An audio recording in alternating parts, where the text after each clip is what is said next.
आता बातमी आंतरराष्ट्रीय स्तरावरून अराक्ची पाकिस्तानात पोहोचलेत. शांती वार्ता होणार का याकडे सर्वांचंच लक्ष लागलंय. इराणचे परराष्ट्र मंत्री अब्बास अराक्ची अचानक पाकिस्तान दौऱ्यावर आहे. शुक्रवारी मध्यरात्री इस्लामाबाद ते अब्बास अराक्ची हे पोहोचलेत.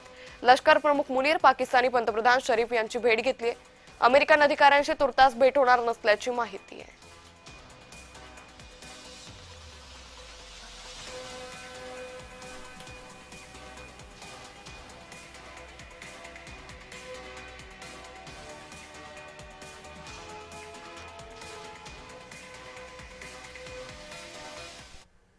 इराणचे मंत्री अब्बास अराक्ची यांचं पाकिस्तानात स्वागत करण्यात आलं, असे मुनीर इशाक डार यांनी अराक्ची यांचं यावेळी स्वागत केलेलं आहे. तर आज ही शांत वार्ता होणार का हे पाहणं अतिशय महत्त्वाचं ठरणार आहे, असे मुनीर आणि इशाक डार यांनी अराक्ची यांचं स्वागत केलं.